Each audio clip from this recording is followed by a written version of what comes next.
This is Amateur Logic, episode 196, for August 23rd, 2024. Amateur Logic is brought to you by ICOM. Fun, Sun, and QSO. Wherever you go, keep the fun going with one of ICOM's go-to portables or remote rigs.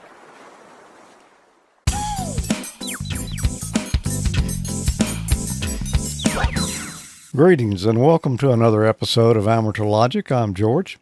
I'm Tommy. And I'm Mike. And it's great to be back with you. Email is not here tonight. And according to Glenn here, and we already knew it, email joined the ranks of Paw Paw.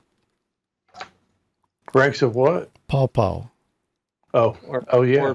Or Pipe. Our grandfather. So congratulations, email and crew. We have a fun show lined up tonight. Huntsville Hamfest. I went last week. Email wasn't there. Tommy wasn't there. Did see a few friends there, though. Chip didn't make it. But nevertheless, we had a good time. Wayne and I drove over there and shot a little video here we'll be looking at shortly. First, let's see what's been going on. Tommy, what's been going on over there? Well, not a lot. I missed the Hamfest, like you just said. I intended on going, and I was ready right up to the day before, and we got a free case of COVID around here at the house, so I decided not to go spread it around. So been here kind of nursing that. Other than that, I hadn't done a lot. It may as well have been the slacker. Yeah. Mike, what's been going on with you? I don't know where the summer's gone. I can't believe it's almost the end of August already. And I had 1 week off a couple of weeks ago, and I don't know, the whole rest of the summer's a blur. I spent most of that doing work. Of course, I think I've mentioned it before. It's our busy time at work. So, but this summer we had a bigger numbers to contend with, and it's just been a blur. Yeah, it's kind of been blurry down here, but that's just me. It has been hot. It's been dry. And you keep the humidity down there. Like, don't send any more up here. Oh. I've run my AC longer than I ever have in the past year. Yeah, I've been running it a lot here, but we got a little break last week, maybe for one day, something like that. Not much. Yeah, it was down in the 90s. Yeah. Yeah, we had 3 days, I think. Well, it's back to, in the 80s again. But prior to that, we had like nights that we'd get down to like really low 60s. We had about 3 days of that where we were able to actually open the windows. No, we haven't had anything like that happen around here in months. It will probably be another couple of months before it does, the way things are looking. Well, let's get on into the show here. First up, Tommy, this is... you have an actual email tonight, is that correct? I have a real email. Not an email. We're short on email tonight, but I do have an email. Episode 162. Where I built the LifePo battery pack. Says it's from our friend Ray, AI2S. Hi Tommy, I built the LifePo 4 battery pack from episode 162, but I haven't used it except for fun at my QTH. I recently used the load tester to check battery capacity. The batteries are not well balanced. I'm now using the best 4 of 8 batteries for a 25 amp pack. I had good fun building the design and learned a lot from the experience. Notice that you did not use the battery pack during field day. I wonder if you may have also had the same experience I have. Newer packs may have improved internal BMS. Your thoughts would be appreciated. But we did use the battery pack. George used it with 2 rigs, as a matter of fact. It worked really well all the way up through, I guess, mid-Sunday morning. The second morning, I guess it died, right? Something like that. And but anyway, it worked really well. As far as balancing it, I have my BMS set to balance when it's not charging, and I've found that if I charge at a slower rate, it tends to equalize out a little bit better. So I'm not sure what rate you're charging your battery at, but if I dump 10 amps in it, it doesn't do as well as I do if I do it at 4 or 5 and just let it take a little bit longer to charge. But then if I had to do it all over again, I probably wouldn't make 2 cells in parallel to double. Actually, yeah, in parallel to double the capacity. I would probably just get 4 100 amp cells. Paid a little bit extra money for it, but if your cells are mismatched, you can have the problem that you're saying. Anyway, I had emailed him already about this, so hopefully get that taken care of.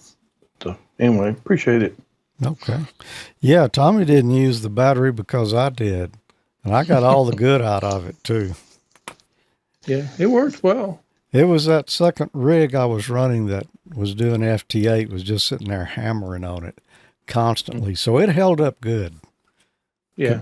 Considering it was transmitting most of the time.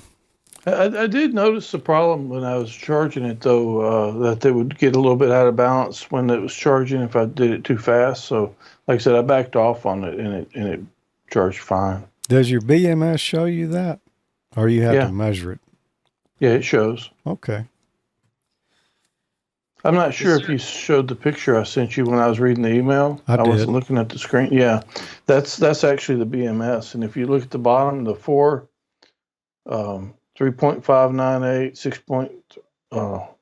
6.13, that's the virtual 4 cells there and the balance of them. So that's 4 pairs? Yeah. Okay. Yeah, and the voltage difference is circled right there. Okay. Cool. One day I'm going to get a battery. My biggest lead acid battery just bit the dust here recently, and it didn't have much hours on it, but it was getting older. I almost bought one this past weekend. I hadn't yet, but I thought you were going to when you sent me that thing about it. I figured you were going to get one. That's why I asked what you bought at the Hamfest. Yeah, I didn't. I came this close, but if I'd have been there to twist your arm, you'd have had it. It could have happened. Because when I was comparing prices with some of the others there, it was a better price. Mm-hmm. Anyway, speaking of that, our friends from GigaParts were there again this year. Of course, Huntsville's their home base there.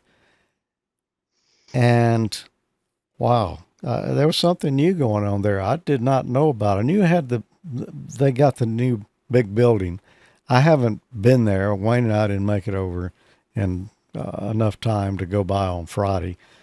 But maybe one day soon I'll get back over there and get a look at it. When you say the new building, George, are you talking about the Von Braun Center? Or no, I'm talking about GigaParts. No, the GigaParts building. They moved to a big building. It used to be a Home Depot, I think. And it's huge. Very nice. Yeah. They've also got a new line of products out, and that's what I wanted to look at. But when I walked in their booth there the first day, I saw several people I knew, but one in particular that I've never seen at GigaParts before. Stephen Pan. Do you remember Stephen Pan? Yeah. Used to be like one of the head honchos at MFJ. Yeah. Yeah. He was the guy that was doing all the technical stuff in the background and keeping everything running. And I assume he was feeding the pick and place machines and all of that, giving them the data. I don't know that, but he did a lot of the underlying work like that. Well, he retired a few years ago. I believe he moved to Huntsville. And he got tired of being retired, so he hooked up with GigaParts, and they got a new line of products here. I saw him on Saturday, and it was real busy, so I told him I would come back later, and I was thinking, well, Sunday would be the best day. But he wasn't there. This is what happened. It wouldn't be Huntsville without a stop by the GigaParts booth to see what's going on. I had visited yesterday with Stephen Pan, who I've known for a number of years. worked with MFJ and did a lot of stuff that you would wonder who did it. It was him. He is now with GigaParts, and I came back today and I asked, is Stephen Pan here? No, we don't have a Stephen Pan today, but we do have a Stephen Molo, KI4KWR. Steve, good to see you. Good to see you guys. Welcome to GigaParts and 2024 Huntsville Hamfest. Yeah, I wish I could have made it over in time on Friday to come by the new store. I would like to see it. Tommy's been there. I've got to make it by, though, one day. I went to the old one, but he tells me it's something. It is huge. If you haven't been there, 50,000 square feet. It is not just amateur radio. We have 3D printing, makers, photography, astronomy, games, everyday carry. There's much more, and of course computers, which was, one of the base things of when GigaParts started over 25 years ago. And you've got a new line here. This is basically what I wanted to talk about. Intellitron. Tell me a little bit about Intellitron. This is it's brand new to GigaParts. It is brand new. So about a year and a half ago, we thought there is a demand in the market for these products that we are now offering. So between Stephen Pan and myself and a few others, we started reaching out to the companies to get these products. He did a lot of the legwork getting the products here, and then the rest of us was the marketing, writing the manuals, proper wording, and just giving something to the amateur radio enthusiasts. What did they need? And here we are with all these products, and we're not stopping. We have a lot more on the way. This is just a little, the beginning. So this is not just, okay, this is what we're going to have. There is a lot more on the horizon with Intellitron and product line. Yeah, just glancing here, I see you've got the nice fiberglass poles with the tripods. You've got watt meters. You've got power supplies, antenna switches, clocks, mobile antennas. Where is it going? Well, we've got the antennas covered. We've got your power supplies. Coax, we'll leave that to the competitors. That one's a hard animal. Clocks. I debuted the clocks at Orlando this year, and I sold out Saturday afternoon of what I brought of clocks. We've had to bring in additional supply here at Huntsville. So we hit that mark. What is next on the horizon? I can't give everything out, but I would say stay tuned for power distribution, mast and tripods. What you see here is just a little bit. We've got more on the way now. Probably by October, we'll have a lot more of the mast and tripods. Tuners, I would love to have tuners. It's something in the works. Everybody has been telling us amplifiers. That would be a dream. I don't know if we're going to be able to hit that. That's an animal that's going to be very hard to achieve, but never say never is what I've been telling everybody. And I didn't mention the LiFePo batteries over here. Yes, the LiPo batteries, it originally started out as PO4 power, and it came to the drawing board of it's time to reorder.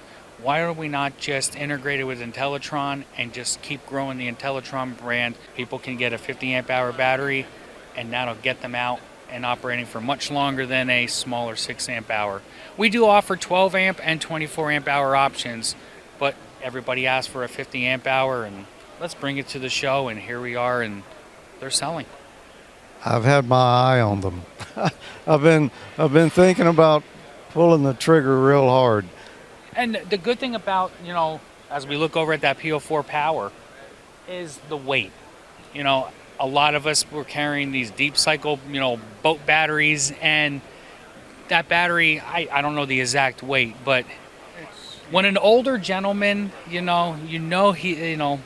can't lift up heavy items, is picking it up from his power chair here at the show and going, I can use this in my shack. Charging with a lead acid versus a lithium iron phosphate battery is different, but they understand that and they go, okay, I can't use this charger, I have to use this, and it'll last longer, and it's much lighter. So if you want to go out and go camping or take it to a park or a special event, it'll work a lot better than that heavy 100-pound lead acid battery. It's pretty much a no-brainer anymore. Why would you want to carry a marine lead acid battery? Just doesn't make sense. You're not, well, maybe a few dollars cheaper, but you're going to spend that at the chiropractor or or wherever, and hurt yourself. And we don't want to hurt ourselves in this hobby. What's the warranty on these batteries? The batteries and everything Intellitron, unless not specified in the packaging or on the manual, is 2 years. No questions asked. If you do have something wrong, we're going to ask you what is wrong, so that when we do get it back, we can test and verify. Not that we don't believe you, but we want to make sure that you get a quality product and that you're satisfied. And it's, everything with Intellitron is economically priced. Steve, thanks for talking to me and tell me a little bit about Intellitron, what's going on with GigaParts here. Great to see you, and I hope we'll run into you at Dayton if I don't make it back over to Huntsville and come by the big store here. Thank you for stopping by, and like I said earlier, Intellitron is growing, and hope to see you in Dayton. All right, 7-3. 7-3, thank you. I'm excited.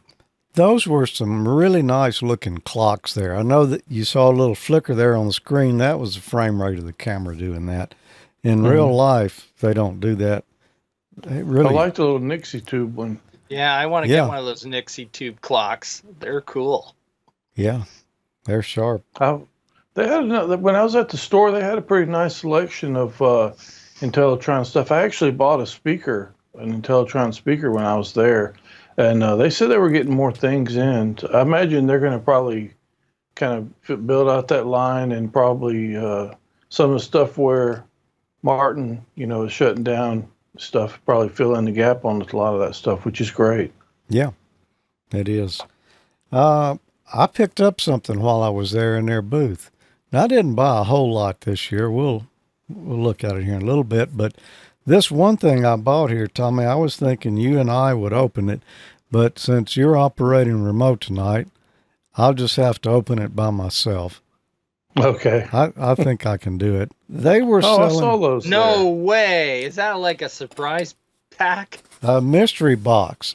And they had several different ones in different price ranges. This one is the Tech Enthusiast Option 2. Mystery box. This is just a $20 version. You can hear there's something in there.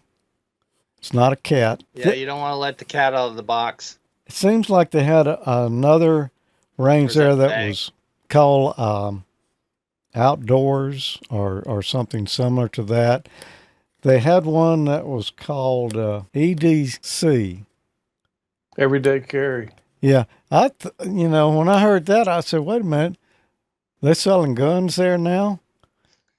No, I don't think so.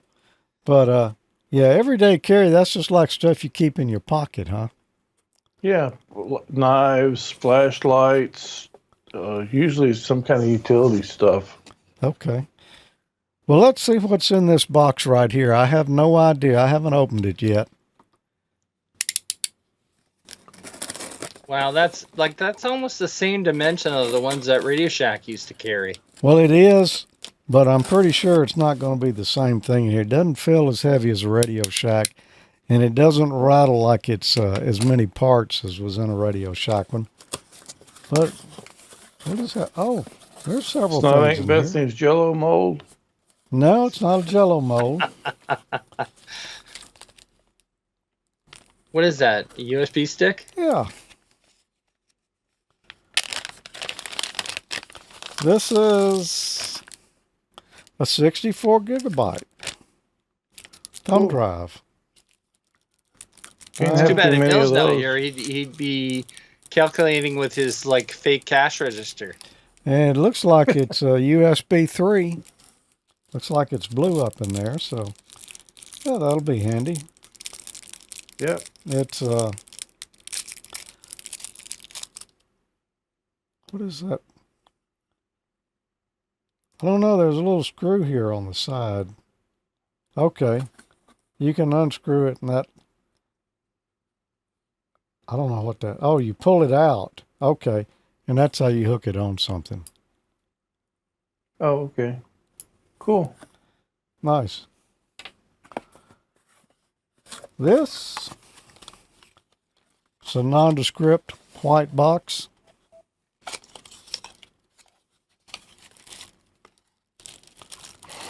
Oh, wow.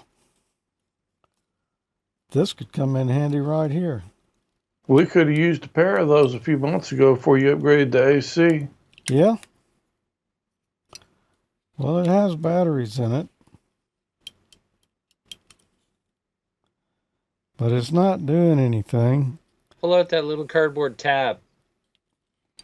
They put You that mean in there for this shipping. What in the world Yes. would there be a cardboard tab in there for? Oh, Wow. Okay. I'm going to have to look in here now and figure out how you hack this thing and put your own message in there.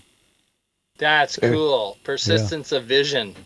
Yeah. I had no idea. That was Me neither. that's pretty amazing.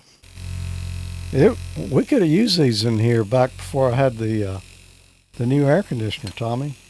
yes, what I said a while ago. We could have used a pair of them. Cool. Well, that's Very neat. cool. I don't think I've ever seen like a little portable fan with the POV built in like that before. That's really neat. Yeah. Let's see what else is in there. Wow. Oh, wow. A 7,200 milliampere hour mini power bank. Up to You 3 got your times. $20 worth out of that for sure. Absolutely. Yeah, I think Easy. so. Hang on. Let's see if Emil approves. Yeah, Emil approves. Yeah, I would say you got $20 worth. I think so, yeah. That's pretty good. Nice. And of course, now everybody's gonna order based on what you got in your box. They'll get theirs, and it'll be a box of resistors or something. Yeah, it won't be. They're all different, but Supposedly. okay. Little switch there. I guess you hit that to check the charge, and this one's fully charged. It's got a standard old USB on it. It's got a USB-C and a micro USB. I believe that's what that one is. Well, cool. Pretty I'm small. a believer you can't have too many of those either, man. I have a couple of big ones, but I have little ones I use from time to time too to power my camera, various things. So, looking over it here, I'd Right. say you have a window there, George. I would say that's at least $20 worth. Take the knife out because yeah, I already in have fact- No doubt. For that POV fan, I'd probably pay $20 just for that. Yeah, The novelty factor is well worth that. and probably the battery and the USB stick would be $20 worth alone. Oh yeah. Yeah, that's I like the battery. Actually, Yeah. I like the USB stick too, but the battery's nice size. it's a good feeling Yeah. battery. It's got It's some about the heft to it. size of a smaller cell phone. Yes, so a little bigger than the original iPhone. That's what you get for $20. That's what I got for $20 in the Tech Enthusiast Option 2 box. What Your you might, mileage may vary. yeah. You And got the- me curious about what's in the one box. Yeah, you got me thinking maybe I should have got the $50 option or one of the more expensive options because they say it's going to be at least what the value of the package is in there in items. You never know. There could have been a Tesla Cybertruck in that $50 one. Yeah, it probably wouldn't have rattled the same as that box did. But okay, nice, not bad. I feel like that was a good $20. Yeah, I think so. There was also, well, I will say someone else sort of knew. I knew him, but we had not really had a chance to speak a lot. We did. Jerry and I had a good conversation. This is just a small part of it. He was there with the Heil Ham Radio booth this year. He worked with Bob for a lot of years. Real interesting guy. I think it was probably the right guy to take over sales manager position there. So let's meet Jerry Lynch. Well, I'm here at Huntsville Hamfest with Jerry Lynch from Heil. Is it Heil Ham Radio? Is that the official name now? Yeah, we've been, Heil Sound. We've been Heil Communications, but we've tried to pare it down to where it was Heil Ham Radio, so our ham customers knew it's Heil Ham Radio. Okay, we really miss Bob. It's still sinking in. Yeah, it's still kind of fresh, and in the sense, there's times I'll pull up an email or a voicemail and just know that he's there, But yeah, we're carrying on without him as he would have wanted us to do, and we're still bringing high-quality products to the market. Everything compatible with the major brands, Kenwood, ICOM, Yaesu. We're even seeing some Zygu brands entering the market, Radio Oddity. So there's a lot of new brands that we haven't seen in the past 10, 15 years. So we're trying to adapt to those brands as well, as we've done for Kenwood and ICOM and Yaesu. So how many years have you been with Heil? Well, this year marks 24. I started in May of 2000. Right after, well, actually, I guess it could have been June, because Bob said, hey, I want you to start as soon as possible, but we got this huge amateur radio convention in Dayton, Ohio, and once we get everything back in the shop, then it'd be a good time for you to come in. I said, okay. So I did that, and currently in the sales manager position. I've been doing that for the past 6-7 years. Prior to that, I was also a production manager, so I would build as well as making sure everything was built the way it needed to be. And then before that, I started in early 2000 in the home entertainment department. So I was eating, breathing, sleeping, home audio, surround sound, and I said I need to work somewhere that is the epicenter of audio. And it was Heil Sound. So been there ever since. Wow. Well, that's great. Yeah. It's bound to be a fantastic place to work. And if you like audio. Oh, wow. Absolutely. I mean, there was no better place, and just hearing the stories, I mean, especially in the early days, and, Peter Frampton might call on the phone, and, is Bob there? And I'm like, who? Hold on. And I go into Bob's office, and I go, some guy from London's calling. Oh, is it Peter? I go, I think so, yeah, Peter Frampton, And I knew who he was, but it's just one of those things you don't really expect those stars to be calling in, and you just pick the phone up, and they ask for Bob. So yeah, whether it's Joe Walsh or Frampton, Charlie Daniels, all of the people that he's worked with all these years. So I've developed relationships with them as well. And a lot of times Bob and I would travel together, and in his later years, we were more concerned of driving and vision and everything. So I kind of took that role on, and now that he isn't here, I've kind of stepped into that position. So it's been a nice transition for me. Well, you got good products. That's half the battle right there, or at least half of it.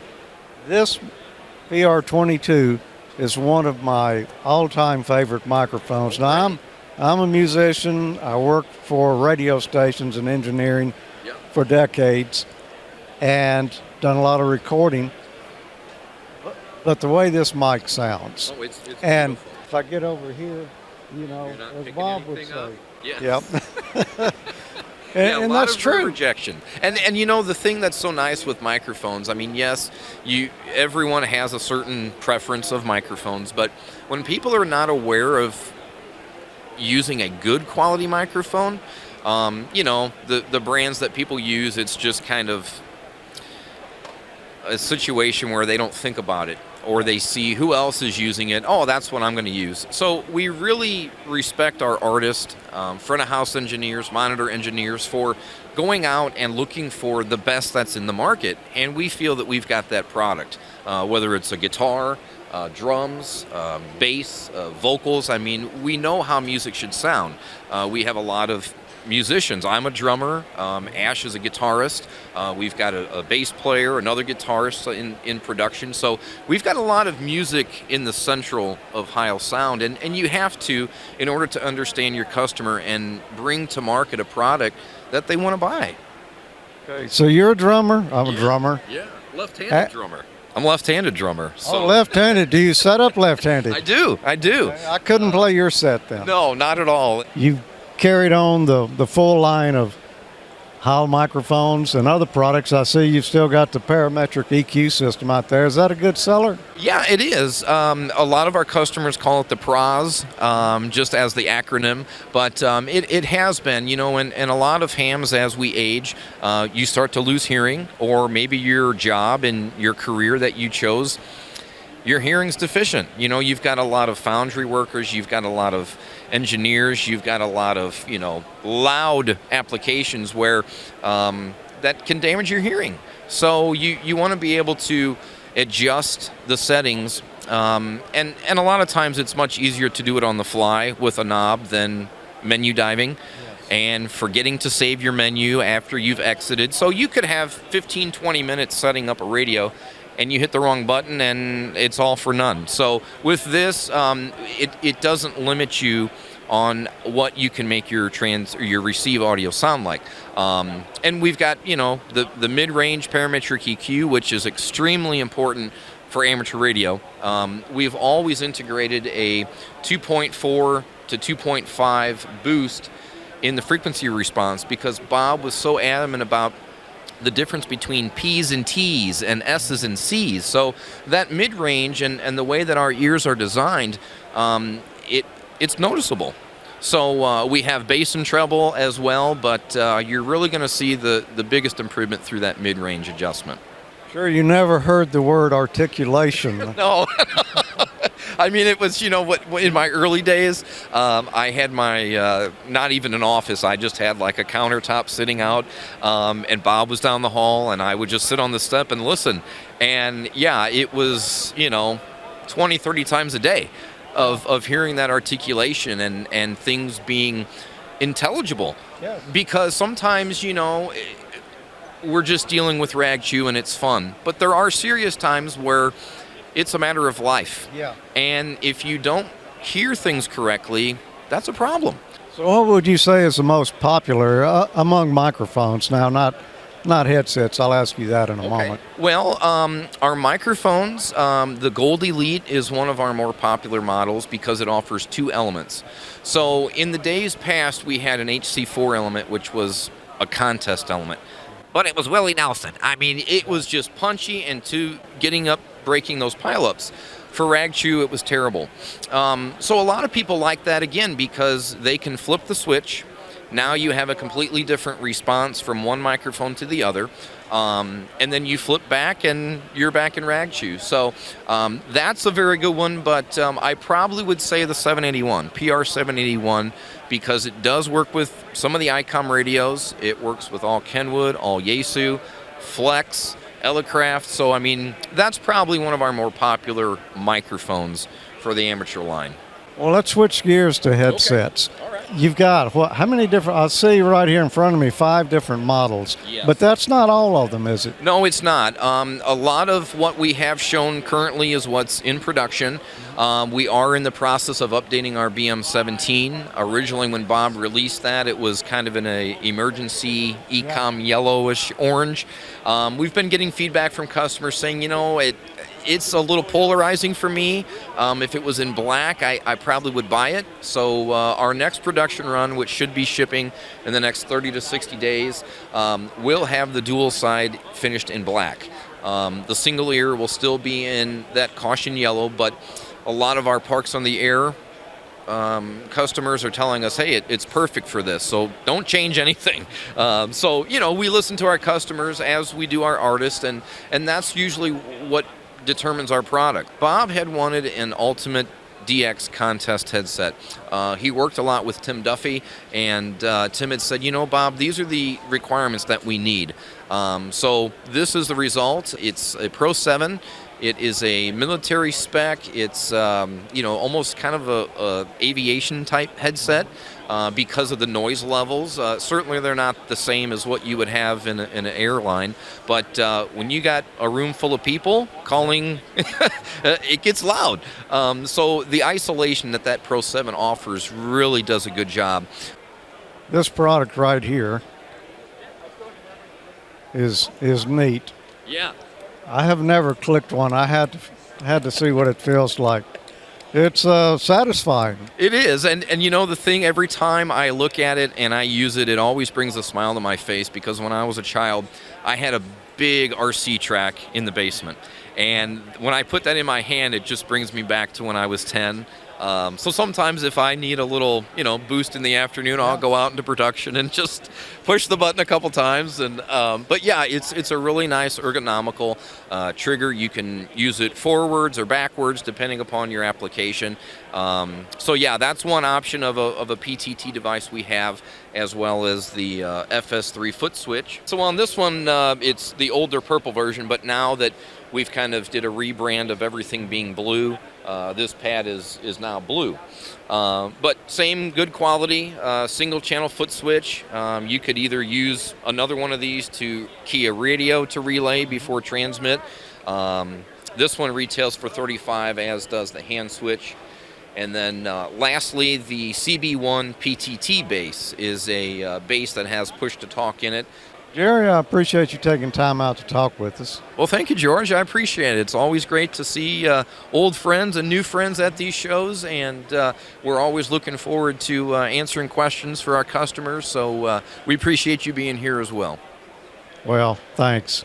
And I would say anyone considering a Heil product, used to be you would line up here at the booth and you'd wait for Bob. Oh, yes. And Bob would not leave for pretty much the whole show. He just stood right there, and the line just kept. Absolutely. I don't know how he did it. We would, Sarah or I would run and get him a hot dog or something just to keep him. He's like, I don't need to leave. I need to get these questions answered for people. So, and of days of past, we would bring the kitchen sink and have a 40-foot booth. And, at that time, it was great, but now we've got, great dealers that support us with product, and we're here to showcase, so it's been a good transition for us. So if somebody had a question about a particular microphone combination and what should I use with this radio, what kind of adapter would I need, who would they call? Well, you could certainly call us at our number, 618-257-3000. If you push 1 for service, you would get Donna. If you push 2 for sales, you would get me. But I also answer all the info emails that we get. So I try to get those answered within 24 hours of receiving them. So I'm pretty firm on getting these replied to. But we also have a adapter selector chart on our website. So what that will allow the customer to do is they can enter their brand and radio of model, and then they can decide, well, I'm looking for a microphone, and then it will give them all of the options that are compatible for the radio, and it won't show the ones that are not compatible. So if a customer says, well, I got a Kenwood, an ICOM radio's microphone isn't going to show up, so it's only going to give them what's compatible. But yeah, usually doing that or sending me an email, calling me, we get it resolved, and then we can make for sure they have what they need. All right. Thanks, Jerry. All right. Thank you, George. I've seen I Jerry. remember seeing him at the Hamfest before. I do too, and we just never really stopped and chatted, but we went on for about an hour there, so that's like Bob made a good choice when he passed the baton on, that's for sure. Yeah. Jerry's a talker, and he knows the product line too, and a lot of the stories. We just had a great time visiting there, so really good to see him. I've got one more video coming up here in just a few minutes from another guy that some of you might know. But first, let's take a break right here, get a message from ICOM, and we'll be right back. Fun, Sun, and QSO. Wherever you go, keep the fun going with one of ICOM's go-to portables or remote rigs. The IC705 and IC7300 radios both feature a large touchscreen with real-time spectrum scope and waterfall display for intuitive functions and setting operation. So kick back, enjoy the breeze, and make those QSOs with ease. The IC705 portable radio provides base station features and performance in the palm of your hand. From HF to 50, 144, or 440 megahertz, enjoy a wide variety of bands in the D-Star DV, single sideband, CW, RTTY, AM, and FM modes. This handheld also includes an RF direct sampling system, wireless LAN and Bluetooth connectivity, an internal GPS receiver, and more. The IC7300 is an industry first to use an RF direct sampling system and an entry-level HF radio. This high-performance radio includes an audio scope function, IP+, class-leading RMDR and phase noise characteristics, 15 discrete bandpass filters, and a built-in automatic antenna tuner. This compact and innovative radio will far exceed your expectations. Bring the fun wherever you are by going remote. The optional RSBA1 remote control software allows you to operate your ICOM from a portable PC. For those of you with an IC7300, head on over to ICOMAmerica.com and download the latest firmware to get ICOM's new digital pre-distortion capabilities. This technology corrects nonlinear distortion at the final amplifier stage by applying inverse distortion at the pre-distortion section in the FPGA unit in advance. For more information about ICOM's amateur radios and to locate a dealer, visit ICOMAmerica.com/amateur today. For the love of ham radio. And thanks ICOM for sponsoring AmateurLogic. I saw Ray there. We didn't shoot any video. We talked about it, but by the time it got to the end of the day each day, we were kind of wore out. So we didn't really shoot anything, but perhaps we'll be checking in with him soon, see what else new they've got going on there. Yeah. While we're on the Hamfest topic, you never did tell me what you got from the Hamfest. Oh. What'd you buy, other than the $20 box? Well, the $20 box, yeah, I bought that. There's a couple other things I got. Do you remember seeing wired communications at Huntsville and at Hamvention? If I showed you, It's not ringing the bell, but I probably would if I saw the sign. I showed you their card. Oh, yeah. Yeah, the guy who had all the LEDs, all the different kinds of chargers, different form factors of LEDs, all the little connectors and phone chargers, cables and such. I always stop by there and pick up a handful of stuff. And so I did this year as well. The biggest thing I bought from him, I think I paid $15 for this. I've got some of these lights, these LED lights that run off like 3 AAAs, but I didn't have a rechargeable one. And this one's a little bit brighter right here. It's got, 18 watt lithium ion battery. You remember the number? 18650? Yeah. Yeah. It's got one of those in there. Plus it's got a little cartridge where you could put 3 AAAs in there and run it off of that if you ran this cool. down. So it's rechargeable and it's pretty bright too. Yeah, I'll say. Much brighter than the other lights I got around here. Yeah. I've got one similar to that that's rechargeable too. Yeah. I use it a lot. It's good light. Has it got an SOS mode? Or is that you clicking? I don't think that said SOS. I didn't. Let's see. No, that's just a flickering. No, it is SOS. There you go. Okay. There you go. Nice. I think that's pretty much mandatory that they put those on everything now. Yeah. It's not mandatory, but it just happens. Anyway, nice light. It's got a big LED in there. You probably can't see that. Yeah. It's huge. We can see it. Nice.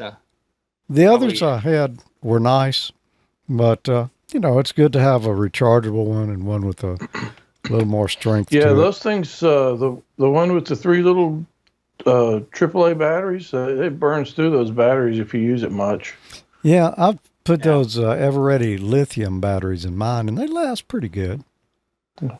But having rechargeable ones better. I bought another one of these. You know, I've bought these before. These little voltage and amperage. Voltage and current. Yeah, those are handy. Yeah. This one, I don't remember the range on it. Typical. Probably 50 volts. It probably goes that high, and maybe 5 amps, I think.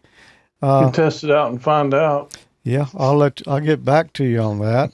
We'll let you know. Keep giving her until the smoke comes out. There you go. Then Anyway. I can sell you a can of re-smoke. I've got a project I'm working on, and I needed one of these, so I picked that up. I don't remember what I paid for it. It wasn't much. And I would approve then. I wanted some of these. You know, I didn't have any. Little SMA jumper cables. Yeah. And, you know, this is the good cable. Yeah, I bought some of those when I had that 905 over here to hook the antennas up. Well, I wanted one to hook up my RSP Duo with to my antenna switch, and something a little more flexible than what I had. So I bought a pair of those. I don't remember what they were. They weren't much though. Yeah, they're handy to have. I also needed an adapter because my antenna switch had SO 239s on it, so I bought an adapter to a PL259. I got a couple of different ones, the B and C to the the those SMA. are handy. Yeah, these look a little cheap here, but They do the job. I mean, for temporary use, that's all you need. and I got the opposite sex as well. And I got a little barrel.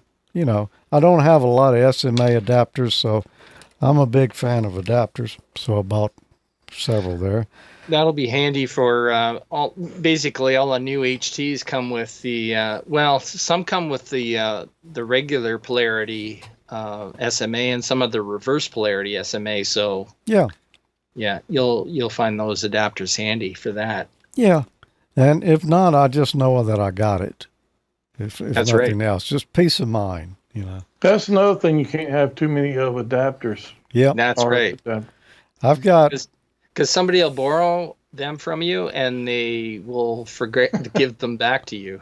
I resemble that remark. I don't know how many adapters over here I've got. You've seen my box, Tommy. It's probably well in excess of 100 Yeah. different adapters. I got several of everything. I bought, I do video stuff around here, so it's always handy to have an extra couple. So I got a mini HDMI to HDMI. Yeah, those are handy for the new Raspberry Pis. Well, that's the Raspberry Pi 3B, I think.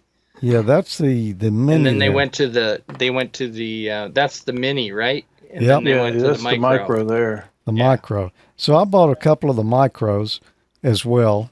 I don't remember what they were. They were maybe $1 a piece, something like that. Then I like to look through all the surplus junk there, and there's a guy that has a lot of military stuff.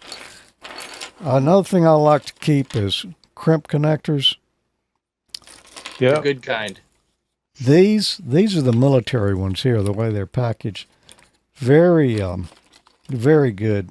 This is for tiny wire. I don't remember the gauge. Yeah, I'd like to have some of those. All I ever could find are those little garbage ones they got at the auto parts store. Yeah. Those are two-hander connectors. You need two hands to crimp those things. Exactly. I got some big ones because occasionally I need a big one. So I picked up. They were like $3 for $1, I think.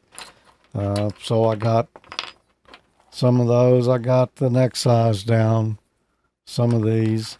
Got a couple of those. I don't use those often, but when you want them, you need them and you can't find them. I got some a little smaller than that. All of these are really nice. That's I like military. the bends in those. Yes. Another one of those. And I bought some of these. These are good and heavy too. And they're the ones just like these right here. There's two different sizes of metal in there. one piece crimps around the insulation, the other piece crimps around the strip wire. So can't have too many of those. So I bought those as well. Now this, we'll talk about that in a minute. I didn't buy this, but look, I got 2 boxes here. One's got Tommy's name on it. Hey, I know that guy. So I'll get that over to you. But first, I want to read an email. I hadn't read an email tonight. This came from our friend Timmy, OH7T, who, Finland. We visit with him occasionally. He said, "Hi, George. We're doing well, located here at KP01UM in Pori." And I looked it up, and that's on the coastline there in Finland. He says coastline of sea. Short holiday trip. It's useful. Found myself as building whole amateur station from basics. Always do learn something what needs to know next stop. Have fun there in Huntsville, and greetings for everyone whom we could know together. 7-3 D to May, OH7T. Great guy. Always enjoy visiting with him. He's in the chat room here a lot. Not in there tonight, but he shared a little video here. Hello operators, this is Oscar Hotel 7 Tango Teme in Pori, in mid-coast Finland city here, beside of the city here, just 2 kilometers away, and beside of the Kokemäki River. I just noticed that I could charge my 705 with the solar panel, which is actually 5 volts solar panel, which is a emergency case backpack battery pack there inside. But today directly we are charging this 705 gear here. And I don't know what exactly to do, mean that blinking light there, but we are following the cord, and we are following the cord. There's an axe, which is not for the cut the line. It's for the woods, and there is a cord, and suddenly we do have a box here, and there's reading. Oh my! It's 7 Teme Taika antenna, magical wire antenna. And there is our antenna where, and it's going up there on the tiny mast, and the end is another way there. So this is Oscar Hotel 7 Tango Teme and 7-3. Great to see what he's been up to. Absolutely. I had see, you had the weather dog different out there setups too. from different parts of the world. Yeah. The weather dog, you said? Yeah, you had a weather dog out there too. Yeah. How does that work? Well, if it's raining, the dog's wet. Yeah. Okay. That joke never gets old. Yeah. It might. So, if you're out doing an event or something like that, you can send us a little video. We'd like to see what you've been up to. Always fun to share that kind of stuff. We met Tomei. Well, we hadn't ever met him in person, but online a number of years ago. Because we've been doing this. Is it going on 19 years or going on 20? No, it's it's either going 18 or 19. I Yeah. think it's 19. I think it is. Well, I had to look at the episode number, and it's getting up there. Yeah. It's almost 200 now. Yeah, and it only one show a month, so it takes a little while. But we met Timmy a number of years ago, just through the show online, and he was just beginning to learn English at that point.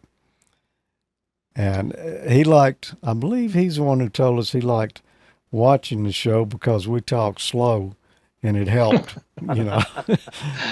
with learning English. So, Yes. that's one of the things we're proudest of. Yeah. Is the slow talking. We definitely talk slow. Yeah. Yeah, and Tomei, as I recall too, Tomei was a little mic shy when we first met, and it's always great. I mean, he was a regular check-in on the Logic sound check net, and then I think he still checks into the Logic net every once in a while. I know Yeah. Tom's in the chat room. He can maybe comment on that, but yeah, it's always good to hear Tomei in there. It is.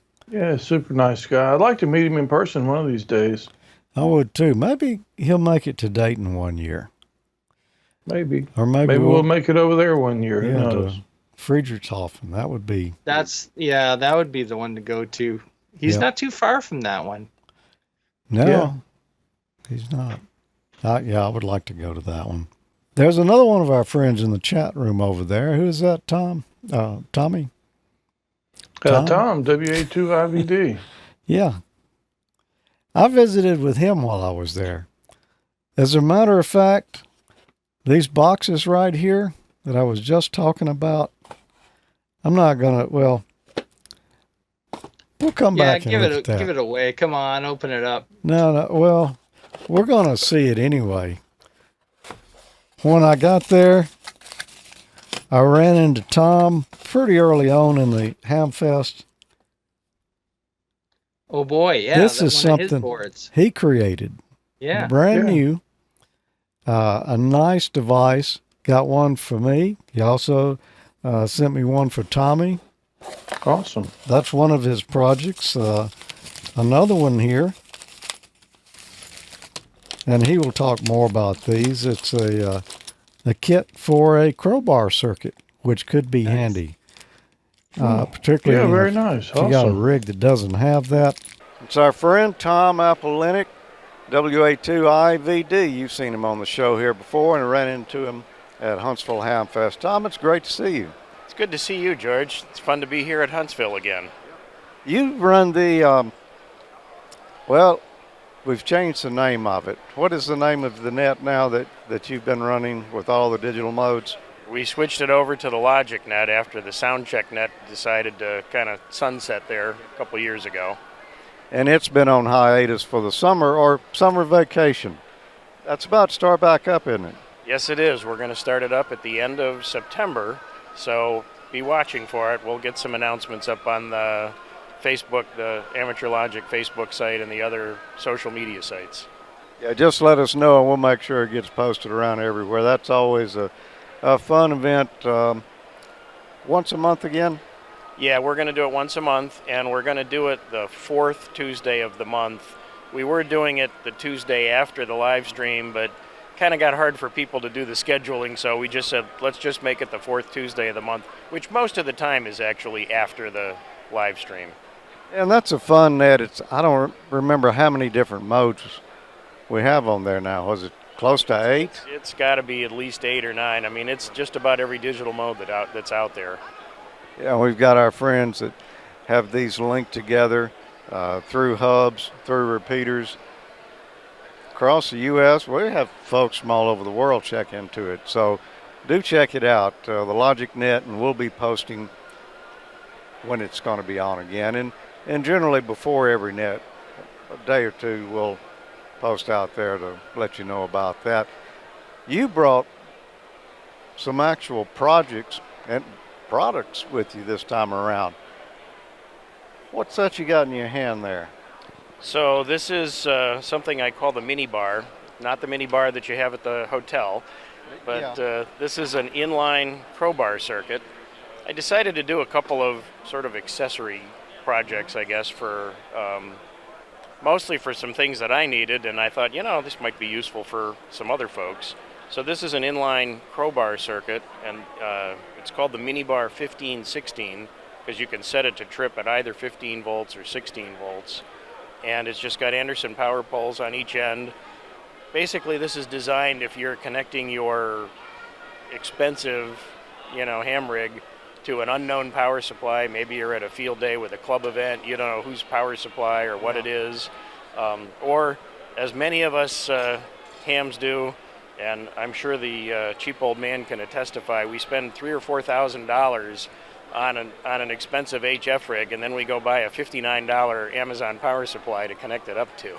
So this is just used as an automotive fuse, and if the power supply voltage goes above that trip point, the crowbar circuit will turn on and blow that fuse, so your radio isn't seeing 20 volts or 22 volts or whatever.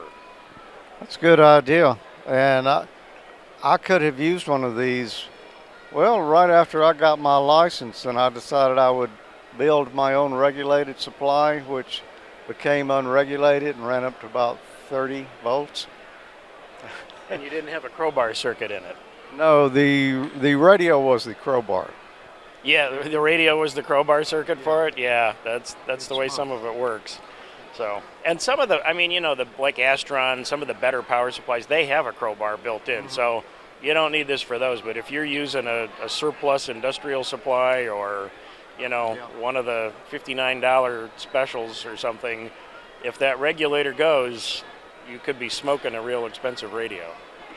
So it's a very simple circuit. Your power comes in on the inside, and then it goes out on the output side. It's pretty well labeled. And you would I should have a fuse in here, which I don't. You put just a standard automotive blade fuse in here. You can put up to a 30 amp fuse in here. I've tested the board. It's actually, it's got a full plane on the top and the bottom for plus and minus. I'm calling it good for 15 amps continuous. It's probably actually good for about 20.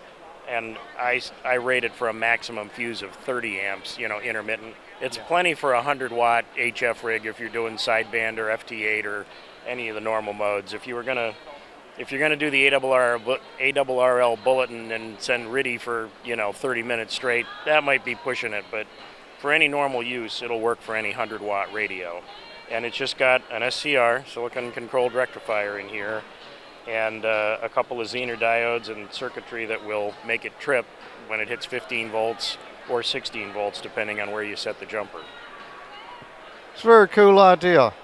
That's some high current power poles you've got on there, it looks like. So this comes as a kit. All the surface mount components are pre-installed. All you've got to do is solder on the two power poles and the fuse holder and the little header that you put the jumper in for which voltage you want. That might be a good first kit for someone. It's a pretty simple kit. You do have to be a little careful and make sure you use a higher powered soldering iron, because these are heavy duty power pole connectors and the terminals on them are pretty big, so you need a good hot iron to make sure you get the solder melted quickly. Does it come with the plexiglass case? Yeah, it comes as a full kit that's got the screws and the spacers and the little plexiglass top and bottom, so it protects it from from something shorting out on it. I actually do have a version where I sell just the board. So if somebody wanted to build it into a power box or something else and solder wires to it, you can buy just the bare board and then use it however you want. How much are they selling for? The full kit is $34.99. So, and the, I got to remember, the basic kit I believe is $18. That's not all you brought with you. You've got something over here that I think I could use. Yeah, I have a couple other products that are a little bit more ICOM specific. One of them is just a breakout board that breaks out all the signals that are on the accessory connectors on the back of the ICOM. So this is an ICOM accessory breakout board, and all it does is break out all the signals that are on the accessory connector on the back of an ICOM radio. It's got more connectors than most people are going to need, because the ICOM radios, you've either got the 13-pin accessory jack if it's one of the smaller case radios, and if it's one of the bigger case radios, it'll have the 7 and 8. And I've got both of those on here, and it brings out basically all of the published signals. So you've got the 13.8 volts, the 8 volts, ALC, the band signal, the send signals, and it's got VSend and HSend. So if you've got one of the rigs that's got VHF and UHF, it's got both of and you can use those for push to talk. And in the instructions, it talks about why you might actually need both of those. And then the FSK keying, if you've got an old vintage teletype that you want to transmit with where you just need the switching. And then it's got audio in and out as well. And for the audio in and out, I've got a little audio mute circuit here because some of the older ICOM radios, the audio coming out of the accessory jack is not squelched. So if you're listening for, and that was actually the reason I designed this in the first place, is I have a 7100 as my mobile rig, and when I put the rig, or when I went to connect the audio on that radio to the stereo in my truck, I used the accessory jack audio, and I found out on 2 meters there was no squelch, and so I was just listening to static. So I built this little mute circuit, and I said, as long as I'm doing that, I might as well bring all these other connectors out. So that works for the older ones, and it's also got provisions for 600 ohm transformers. You cut 4 traces on the board, and you can put 600 ohm transformers in there to totally isolate the grounds as well. So it's just a handy circuit if people are experimenting with their rig, or you need to bring out any of the signals, you want to do a foot switch for push to talk or something like that. This is just a handy device to do that. Now, talk about how you parallel those up there. Yeah, the other thing that this does for you is the 13 pin and the 7 and 8 pin jacks are all paralleled together. So if you have one of the smaller rigs with the 13 pin accessory connector, if you're using an ICOM accessory or any kind of ICOM compatible accessory that requires the 7 or the 8 pin jacks, ICOM actually sells a Y cable that converts these. If you have this board, you've already got that function, because when you plug this into your radio with the 13 pin cable, the 7 and 8 pin jacks have all the signals on them in the same places that they are on the ICOM radios, so you can just plug into that. And it's also got a header here where you can bypass that mute circuit. So if you don't want the audio muted on squelch, you can put a jumper in here and bypass the mute circuit so that it's unsquelched just like it would be on the normal radio. And the newer radios like the 7300 and the 7610, some of those radios, you really don't need that mute circuit. That's more for the older radios. But this will work with just about any ICOM radio that's been made in the last 30 years, because they all standardized on those. Once they standardized on those DIN connectors, the signals have been all the same for 30 years. Printed circuit boards are typically like a sort of a off beige color, or maybe you'll see a white one or a green one, but purple. Why purple? Well, when I was ordering these boards, the company that I ordered the boards from, you could get different colors of solder mask, and there was no extra charge, and purple was one of the choices, and this was shortly after Bob Heil had passed, and I thought, you know what, I'm going to do the purple just kind of as an homage to Bob, and so the first round of these are purple. It looks really nice. Good layout.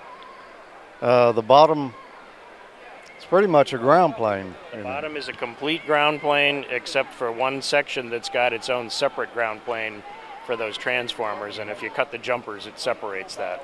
And that is a good feature. I'm glad you put that on there, because if you're going to hook your computer or an external mixer or some other piece of gear to your radio that's got its own AC power, you want to eliminate those ground loops. That's the best way to do it. One of my friends in our local club, he's got one of the prototypes, and he actually put the transformers in to solve the problem that he was getting some AC hum in his audio, and that took care of it. So how much? What are these selling for? So the board is $79.99. There's a Hamfest special going on now for $70. I'm going to keep it going for a while. I'm not sure if it'll be still on by the time the show's on, but we'll see. Maybe it'll still be up there. And that the board is fully assembled. This is kind of a pilot run. I want to see how much interest there might be in these. So it doesn't come with a case.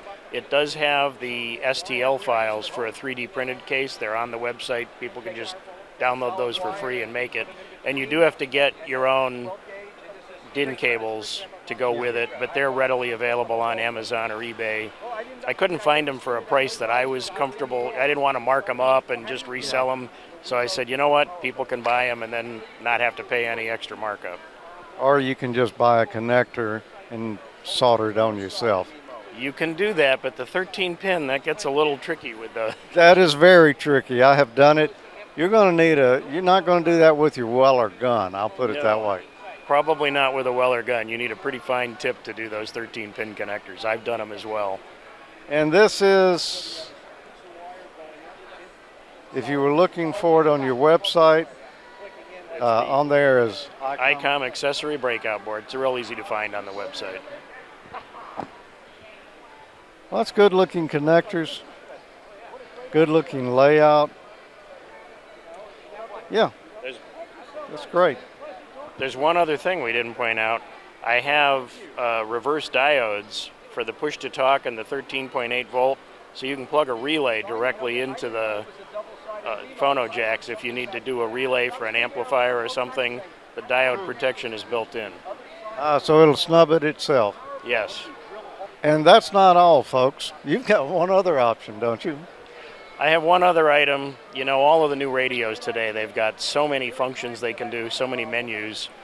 And the 7300 is a pretty popular radio. I did a mouse pad for the 7300 that has every set menu function all laid out in a kind of a grid on it so you can find all of the functions, because I found for myself, anytime I want to do something, I'm scrolling through all of the menus trying to remember, all right, what menu is that in? And this is right in front of you sitting on the desk so you can look at it and see where they are. And that's not saying that the 7300 is tough to get through the menus of, say, a Yaesu 857D or one of those older rigs, but it's handy to have it right there where you can get to it quick, because if you're operating and you know, okay, I need to engage this function here, that's pretty handy. Yeah, the menus are pretty intuitive, but sometimes if you haven't used it in a while, you got to scroll through and, well, is that in the function menu or was that in the connectors menu? And this way you can just glance real quick and see where it is. So where can you find this stuff, Tom? You can find it at store.a-2-z.tech, T-E-C-H. If you take your camera and you point it at that QR code, that'll take you right to the store. And there's a few other things on there, little things. I'm hoping to build up and add some more stuff over time, but there's some things there for now. All right, thanks, Tom. Thank you, George. It was great to see you. Great to see you, too, and we'll catch you on the net. You will, and I'll catch you on the next live stream. Tom caught me totally off guard with that. I didn't know he was working on such a project, but this I can really use. Yeah, that's nice. That's a great idea. Yeah, it is. Yeah, I was thinking when I saw the purple board that I wonder if you did that intentionally as an homage to Bob, because that's definitely Heil purple.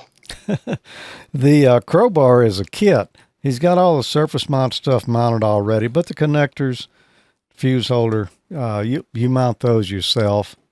And there's the optional plexiglass cover and hardware to go with it there if you want that.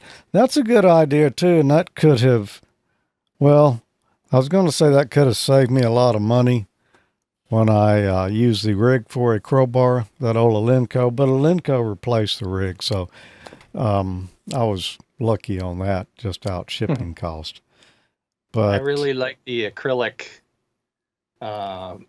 cover, protective covers. Yes. Really like to see that. And that's a great idea for something like if you're into emergency communications. I'm forgetting the acronym now, but MCOM? I was thinking of Aries. Aries, yes. Okay. But either one of those, you never know what you're going to be plugging into. So exactly. That's probably... And you don't always know if there's a crowbar circuit built into the radio.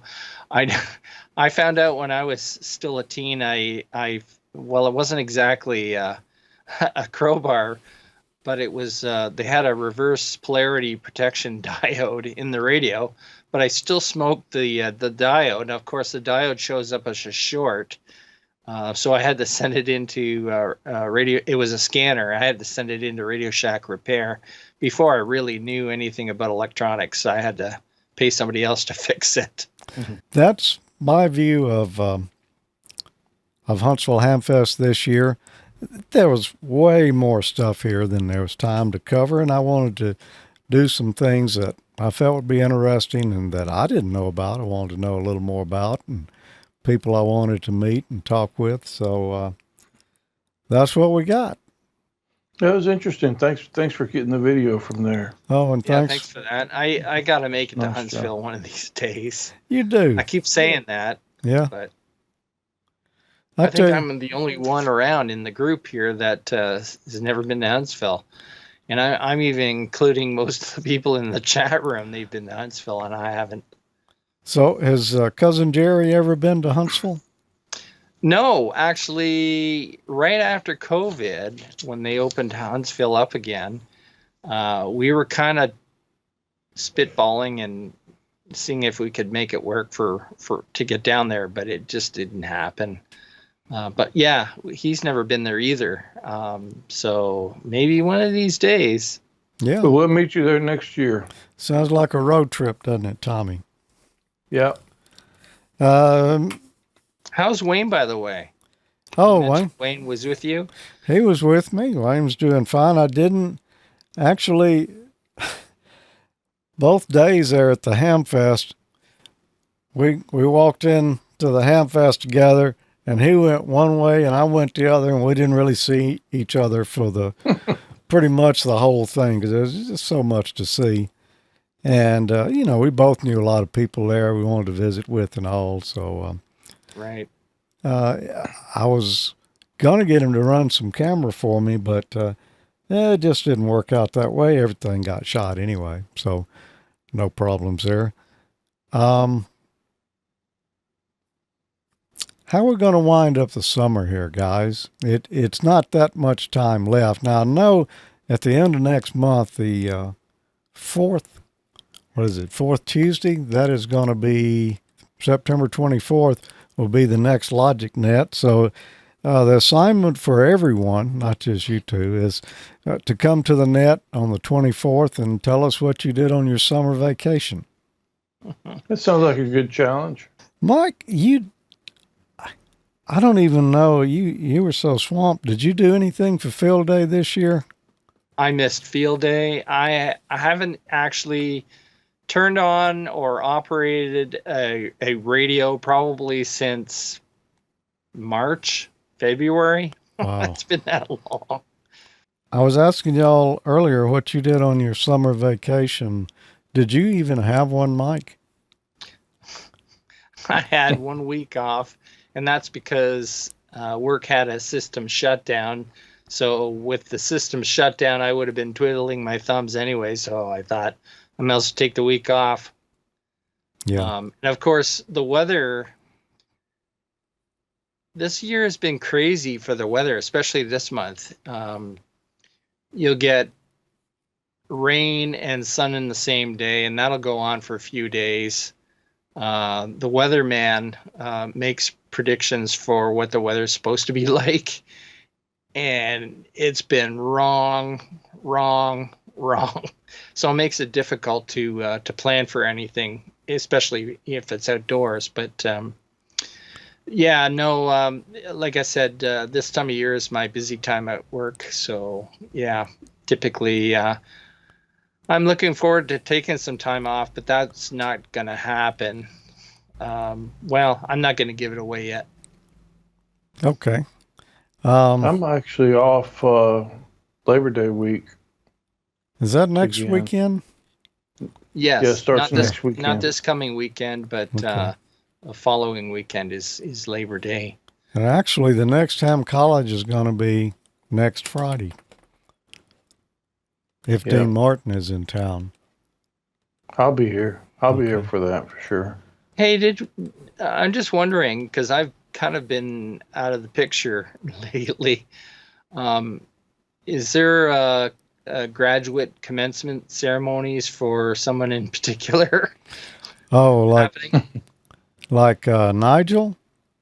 No, I was Or thinking of email? somebody a little bit more closer to home. Oh, email? Yeah, we were going to do a virtual joint double secret ceremony for email and Double Nigel, secret commencement. and it already happened. Neither one of them even knew about it. Well, hence the double secret. Yes, exactly. Oh, perfect. All right. Well, anything we need to mention before we get on out of here tonight?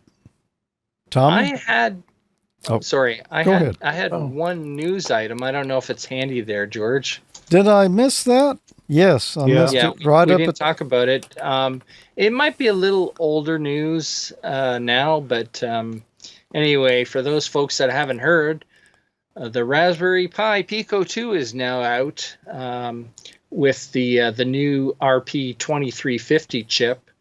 Looks like it's the same price as the original one. Now, don't quote me on this. There is a rumor that to follow this shortly is going to be kind of a Wi-Fi version of that, like they did with the original Pico. So they'll have a Pico 2 with the Wi-Fi built in, and that's going to be kind of interesting when that one comes out. Yeah, I think I'll hold off for that. I think I will too, because my Picos, I bought Pico W's because I knew at that price I'd want the Wi-Fi in it because it's so cheap. Well, yeah, because other than that, you're basically USB only. It doesn't even have an Ethernet. Yeah. So there's no real networking built in. Oh. In fact, I still have two of the original Picos. Well, they're still yeah, in me those too. little sealed, what they come in, those little sealed plastic box type things. well, it does have the GPIO pins on it, Mike, so you could write your own network stack for it. I could, but I'm lazy. Oh, me too. Tommy, any final thoughts? Not too much to allow. Again, appreciate you getting the footage from the Hamfest this time, all of it, since I wasn't able to go. And see you guys on the next Ham College next Friday night. All right. Yeah, and I hate you missed it too. And you did ask me to have some fun for you, and as you can see, I did. I So- see you did. You held up your end of the bargain Yep. pretty well. And I got a prize package over here from Tom for you. So Yeah, I'm looking forward to that. Yeah. I appreciate that, Tom. I don't think I said it, but I appreciate you sending that. that is mighty handy because, I mean, just like that, you can hook up external audio or anything external you want to your Icon Yeah. rig. So that's a nice idea, Tom. Yeah, it's a great idea. All right. I wonder about the notches on the edges of the board, if they were purposely put in there for some reason. I think it would probably be because that's where the post goes through. You know, Oh, put the right, screw for your yes. top. Yep, for the case. Yeah. But he did put the files out there if you want to print your own case. So Yeah, he mentioned he put the STL files up Yeah. on, I guess, on his website for a case for that. I'll Very probably nice, grab Tom. them and print. yeah, I thought it sounded like a segment to me, Tommy. Could be one. All right. Always looking for ideas. Papa Email should be back with us next month. We'll see y'all then for the next Amateur Logic. The next time college will be this coming Friday, August the 30th, with Dean Morton and Professor Thomas. We're studying for the Technician Amateur Radio exam. So tell your mama and them or anybody that doesn't have a license that you feel like they should. Here's a good way to study. And by the way, I saw several graduates while we were at Huntsville. We had a number of graduates there from all the way from technician to extra. So it was, Nice. Yeah, you know, we usually do. yeah. I don't know what it is about that Hamfest, but every time I go to that Hamfest, I have several people come up and say that they're Ham College graduates. Yep. So Yeah, that's pretty awesome. One day we're going to have to just carry around a cap and gown with us. Maybe we could use the lab coats as the gown. I'm not sure what for the cap yet, but Cranium cooler. How about an inflatable version, a scaled down version of Faber College? That's Yeah. inflatable, and we could set that up and take Yeah. the pictures in front of it. yeah.